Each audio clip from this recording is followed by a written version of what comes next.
En este vídeo vamos a hablar de bulos sobre el latín, y no vamos a entrar en el tipo de cuestiones más o menos besuguiles de si el latín es una lengua muerta, sino que vamos a centrarnos en temas propiamente lingüísticos. Y el primer bulo de todos es esto que se dice a veces de que no existía la U mayúscula. Y esto tiene su lógica que la gente lo piense, porque la mayoría solo ha tenido contacto con textos latinos, digamos originales físicos, a través de las inscripciones de grandes monumentos como el Panteón de Agripa, el Arco de Tito, la Columna de Trajano o incluso el famoso Cahue Canem. Y efectivamente en todas ellas puede verse que no hay U mayúscula, sino que lo que hoy es U aparece siempre como V. Lo vemos muy claramente, por ejemplo, en Senatus Populusque Romanus. Todo Vs. Ahora bien, esto no significa que, como creen y van voceando algunos por ahí, no exista la V mayúscula en latín, porque simple y llanamente esta afirmación parte de alguna que otra idea equivocada o cuando menos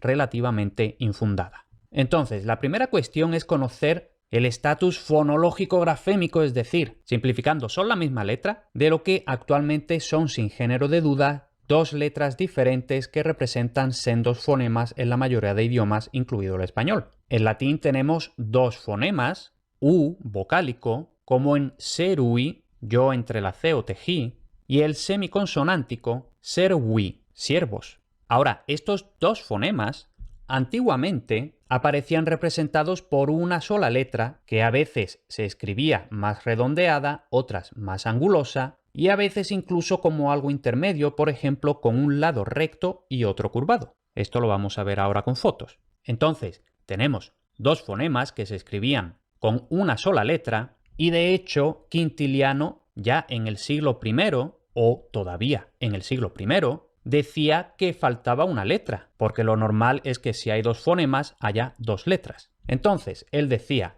discutirán, por ejemplo, si ciertas letras necesarias están ausentes en el alfabeto en el caso de palabras genuinamente latinas. Por ejemplo, en palabras como servus y vulgus sentimos la falta de la digamma eólica. La digamma eólica, que era la letra griega que en el dialecto eólico, por ejemplo, no en el jónico ático o koiné, pero sí en el dialecto eólico, representaba el fonema semiconsonántico W para entendernos, o wow. Y pone estos dos ejemplos, servus y vulgus, que se escribían con la misma letra, pero la primera U representaba la semiconsonante, la segunda U representaba la vocal. Y de esto ya se había dado cuenta Quintiliano. Dos fonemas, una sola letra.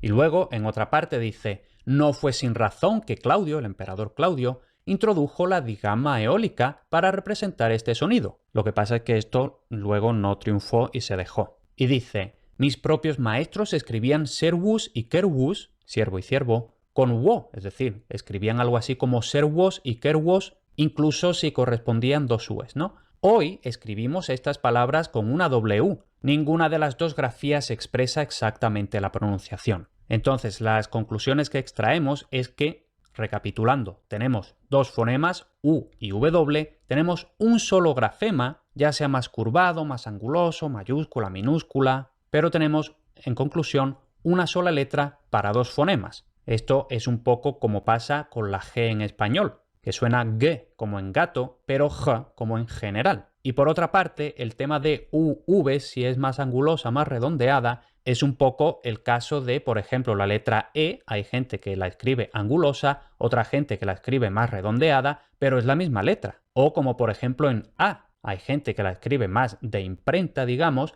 y hay gente que la escribe más redondeada. En cualquier caso es la misma letra. Entonces, después de todo esto, habrá gente que esté diciendo, entonces, ¿es U o V? Pues a ver, esta cuestión está relativamente mal planteada. Ya hemos dicho que el grafema podía parecer más redondeado, más anguloso o entre medias. Era una sola letra y era simplemente una cuestión, digamos, caligráfica elegir una variante u otra. O, por decirlo de otra forma, que el trazo fuera más de U o de V dependía de la fuente o tipografía. Entonces, efectivamente, en las grandes inscripciones vamos a tener lo que hoy es claramente una V, pero en otras inscripciones más modestas, como esta de la derecha, pues realmente no se sabe si es tanto lo que actualmente sería una U o una V. Y luego, si nos vamos a manuscritos, Y ojo, esto no es un manuscrito medieval, esto es un manuscrito de la antigüedad, entre el siglo I a.C.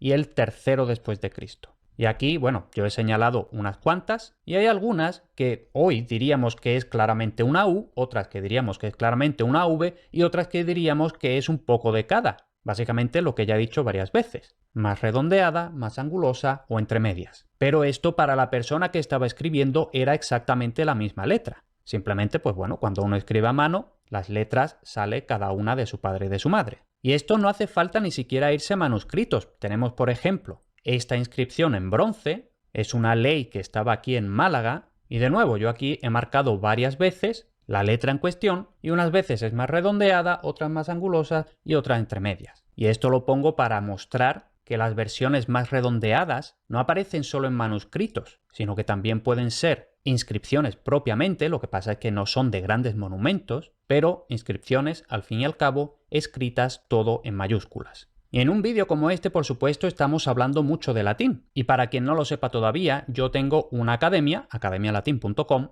con videocursos de latín y griego antiguo desde cero hasta la universidad, con teoría y práctica explicadas y corregidas en la pizarra. Latín y griego desde cero hasta la universidad, con la posibilidad de un pago único, sin suscripciones ni pagos recurrentes, academialatin.com. Dicho eso, seguimos con más latín. Está el famoso bulo, que se repite muchísimo en redes sociales, de que había una frase que quizá dijo Julio César o quien fuera, de Beati Hispani quibus vivere vivere est, que lógicamente esto habría que pronunciarlo vivere vivere est, para que tenga sentido. Entonces, el resumen del bulo dice así: los hispanos de la antigüedad confundían V, es decir, W pronunciado, y B. Aquí se sobreentiende que esto era un rasgo típico y exclusivo de los hispanos, que es la razón por la que los españoles, los hispanohablantes en general, no distinguimos en la pronunciación actualmente la B y la V. Porque, claro, como ya los hispanos antiguos de tiempos de los romanos, de Julio César nada menos, confundían, por supuesto los españoles actuales también confundimos. Entonces, sí es cierto que en español se pronuncian igual V y B, pero eso no tiene absolutamente nada que ver con la pronunciación de los hispanos antiguos. Eso es el resultado de una evolución interna del propio español. Y es que, además, la realidad es que hay muestras de betacismo, que así se llama, confundir la B y la V, en toda la Romania, es decir, en todo el territorio del Imperio Romano. Incluso en Roma hay muestras. Entonces, por ejemplo, tenemos el CIL, el Corpus Inscriptionum Latinarum, y ahí tenemos varios ejemplos en los que se escribe B cuando debería ser V y se escribe V donde debería ser B. Tenemos, por ejemplo, casos en Pompeya, Herculano, etc., en Emilia, Etruria, etc., en Asia, Panonia, Ilírico, Mesia, Macedonia y Acaya, y como decía, incluso en la ciudad de Roma, que es precisamente la foto que tengo aquí, que aparece escrito bene con V donde debería ser bene con B, porque es bene de bien. Entonces, esto no era un rasgo típico ni característico ni exclusivo de los hispanos, era un rasgo de toda la Romania. Porque, como digo en muchas ocasiones, el betacismo es panromance.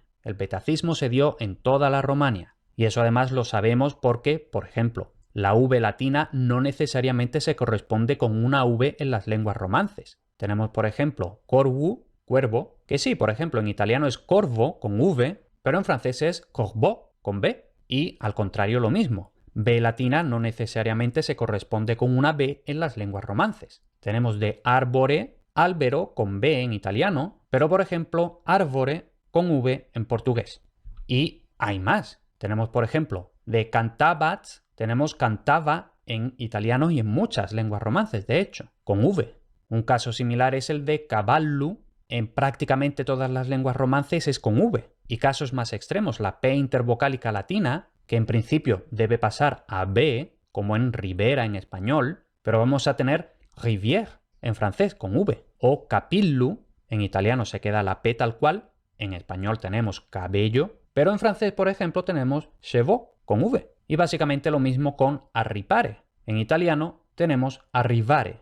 Y todos estos casos son consecuencias del betacismo panromance. El siguiente bulo, AE se pronunciaba AI o E. Y bueno, aquí esto es un bulo a medias. Sí, pero.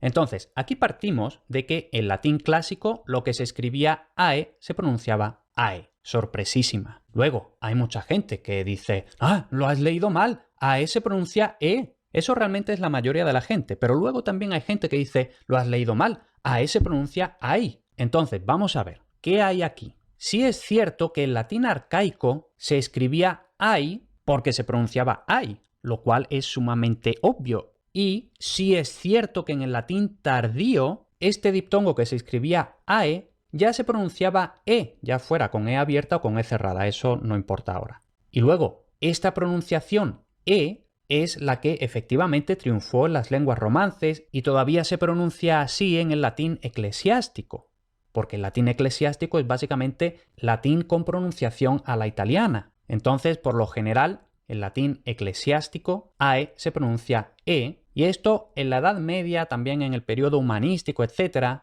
tanto se pronunciaba E que incluso a menudo se escribía E, o algunas veces lo veréis con E con este ganchito hacia abajo, pero principalmente se escribía E. Y entonces, antes de pasar a los testimonios lingüísticos, si usamos un poquito la cabeza, tenemos que el latín arcaico se escribía AI porque se pronunciaba AI. Luego, si el latín clásico cambiaron la escritura, cambiaron la ortografía, no tiene absolutamente ningún sentido que cambiaran la ortografía para seguir pronunciando lo mismo. Si cambiaron la ortografía es porque la pronunciación ya había cambiado. O sea, es que es absolutamente lógico. Pero en fin, como hay gente que esto de pensar y la lógica no le gusta, pues vamos a ver los testimonios. Tenemos otra vez a Quintiliano. Dice, el diptongo AE, que ahora se escribe con una E, se pronunciaba antiguamente como AI. Algunos lo escribían AI en todos los casos, como en griego, y otros limitaban su uso al dativo y al genitivo singular. De ahí que Virgilio, siempre apasionado amante de la antigüedad, pusiera pictae vestis en lugar de pictae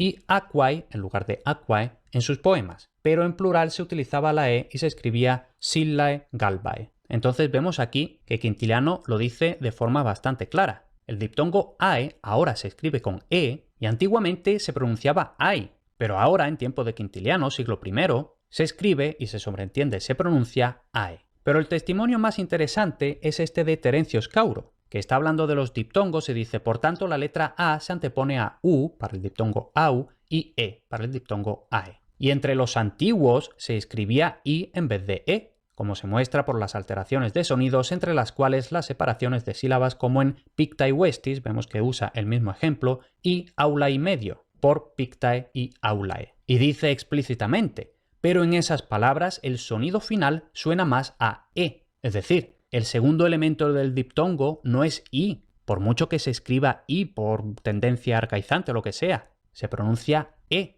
Y aquí, para evitar suspicacias, porque por supuesto todas estas traducciones pueden incluir un sesgo, es decir, traducimos para que el texto diga lo que nosotros queremos, ¿no? Entonces la cita en latín, ¿no? Sed magis in illis e novissima sonat. Entonces la conclusión es que sí, el diptongo se pronunciaba AI en latín arcaico y sí, AE se pronuncia E en latín tardío y por tanto eclesiástico. Pero en latín clásico se escribe AE y se pronuncia AE. El siguiente bulo, una de estas batallas perdidas para mí, a ver si a fuerza de insistir va calando un poquito. Los nombres Cayo y Cneo, escrito con C, está mal, se escriben con G, Gallo y Cneo. Entonces, vamos a verlo. Aquí tenemos la lista de los praenomina, por así decirlo, los nombres de pila, y aquí tenemos Gaius, Gnaeus, y entre paréntesis tenemos las abreviaturas típicas, porque los nombres de pila prácticamente siempre aparecen abreviados, casi nunca aparecen escritos enteros. Y estas abreviaturas eran algo así como las abreviaturas oficiales. Entonces, por ejemplo, alguien veía A. pues todo el mundo sabía que eso era Aulus, M. eso era Marcus, etc. Entonces, para Gaius tenemos C. y para Gnaeus tenemos CN. Claro, entonces, si no sabemos de antemano, y además solo estamos leyendo traducciones que están mal traducidas, que dicen Cayo y Cneo con C, pues es lógico que pensemos que es Cayo y Cneo con C. Pero no, es con G.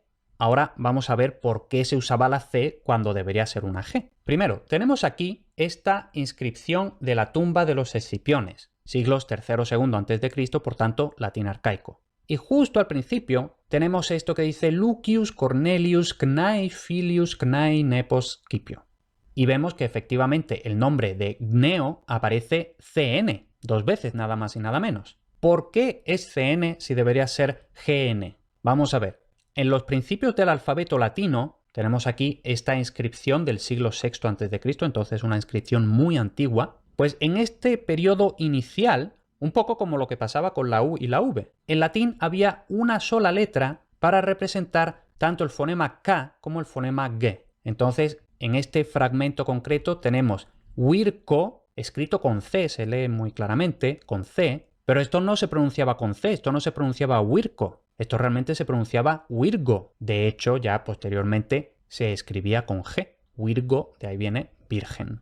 Entonces, como antiguamente solo había la letra C para K y para G, pues lógicamente la abreviatura tenía que ponerse con C. Lo que pasa es que ya incluso cuando se introdujo la G, estas abreviaturas, como hemos dicho, ¿no? Más o menos, que eran las abreviaturas oficiales, pues estas abreviaturas oficiales se quedaron a la antigua, no se modernizaron. Y entonces la abreviatura siguió siendo con C, aunque el sonido siempre había sido G. Y de hecho lo tenemos aquí en la misma inscripción. O sea, lógicamente no es exactamente la misma, pero es también de la tumba de los Escipiones. Vemos aquí que al final de la primera línea aparece Gnaiwod, que es la forma antigua para Gnao. Precisamente aquí vemos este diptongo antiguo ai en lugar de ae. Bueno, pues vemos que cuando el nombre, por la razón que sea, que normalmente se abreviaba, pero si por la razón que fuera se escribía entero, sin abreviar, entonces la grafía era con G, porque siempre se había pronunciado con G. Y aparte de este tipo de testimonios, tenemos por supuesto también una cita de Quintiliano, que dice explícitamente ¿qué hay de las palabras que se escriben de forma distinta a cómo se pronuncian? Y justo dice estas dos. Dice, por ejemplo, se usa la letra C para el nombre gallo. Tampoco gneo se pronuncia con la letra con la que se abrevia. El testimonio creo que es lo suficientemente claro como para que no haya que insistir en él, ni haya que explicar nada. Así que vamos ya al último bulo. El latín desciende del griego. Entonces, vamos a ver. Actualmente se sabe, sin ningún género de dudas, que tanto el griego como el latín son ambas lenguas indoeuropeas, es decir, evolucionadas a partir de la protolengua conocida como protoindoeuropeo. Entonces, para ver esto de si el latín desciende del griego, que ya digo que no, pero en cualquier caso, para verlo, primero tenemos que responder a la pregunta, ¿cuál es más antigua? Porque lógicamente que el latín descienda del griego presupone que el griego es más antiguo. Entonces vamos a verlo. Ya he dicho que ambas lenguas proceden del tronco común del protoindoeuropeo, o sea, el protoindoeuropeo es la madre. Entonces, aquí caben dos preguntas. Primero, si el griego y el latín son hijas, son hermanas entre sí, ¿cuál de las dos es más antigua? ¿Cuál de las dos es la hermana mayor? Y la otra pregunta sería, ¿es el protoindoeuropeo la madre del griego, que a su vez es la madre del latín? Bueno, nos centramos en la primera pregunta, ¿cuál es más antigua? Y aquí es verdad que lo más intuitivo es pensar que el griego fue anterior al latín. Al fin y al cabo, todos conocemos como mínimo los poemas homéricos del siglo VIII, incluso se dice del IX, pero bueno, VIII a.C., pero la cronología se retrotrae varios siglos más si tenemos en cuenta que las tablillas micénicas son del siglo XV-XIV a.C. En cambio, si nos vamos al latín, la literatura más antigua es del siglo III a.C. y el texto latino no literario más antiguo conservado en su soporte original es la Fíbula de Preneste, del siglo VII a.C. Entonces, con estos datos parece fácil adjudicar la primogenitura al griego. Sin embargo, una cosa es qué lengua empezó a escribirse antes, o más exactamente, de qué lengua conservamos nosotros los textos más antiguos, aunque es cierto que en este caso las dos preguntas apuntan a la misma respuesta, el griego, y otra cosa es qué lengua es realmente más antigua. Y estas dos cosas, qué lengua empezó a escribirse antes y qué lengua es más antigua, no tienen por qué coincidir. Y nosotros, como nos basamos principalmente en los textos escritos, nos quedamos algo cojos para responder a la pregunta. Y es que además es difícil determinar qué entendemos por el griego más antiguo y el latín más antiguo. Quizá nos tendríamos que remontar al protogriego y el protoitálico. En fin, afortunadamente hay gente que sabe mucho más que yo, así que vamos a tirar de ahí. Para el protogriego se da una fecha de entre 2200 y 1900 a.C., mientras que para el protoitálico se barajan diversas fechas, algunas incluso anteriores al 2500 a.C.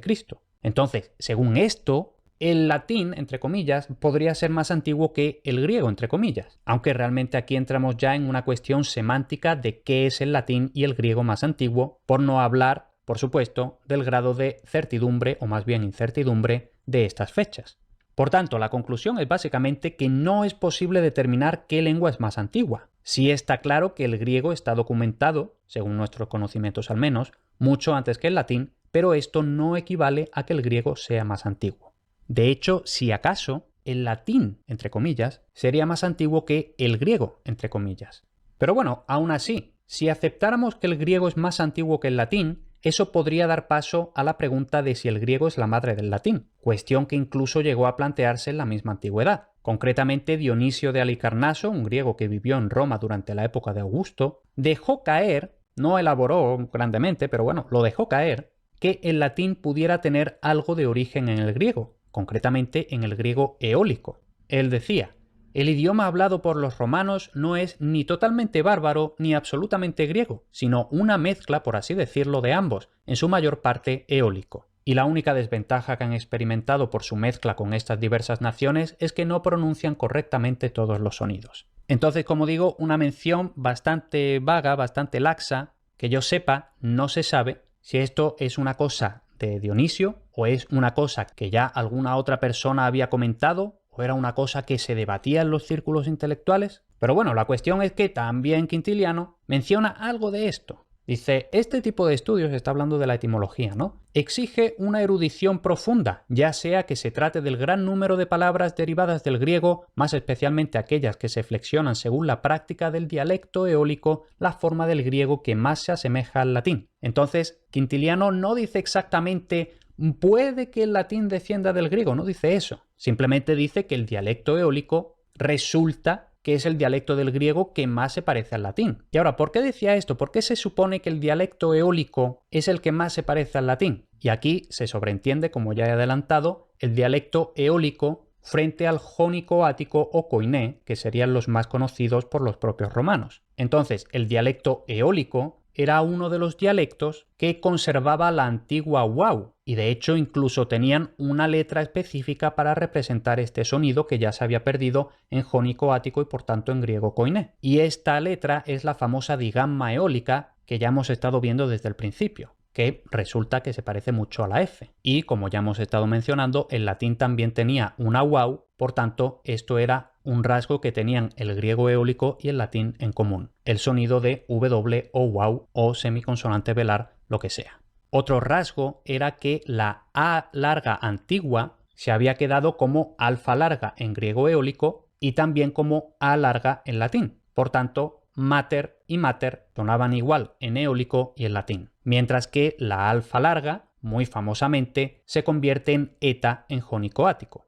Por tanto, meter. Y también, ya un poco anecdótico, dice Quintiliano que el Odiseus, del griego digamos general, era Uliseus en dialecto eólico, y que el latín Ulixes viene precisamente de este griego eólico Uliseus. Entonces, bueno, todo esto habla de conciencia lingüística, pero no mucho más. Como ya hemos dicho, la relación entre el griego y el latín es de hermanas con una madre común, no de madre e hija entre ellas. Y hemos hablado principalmente de latín, pero también ahora hemos estado hablando un poquito de griego. Si te interesa aprender latín y griego desde cero, recuerda academialatin.com.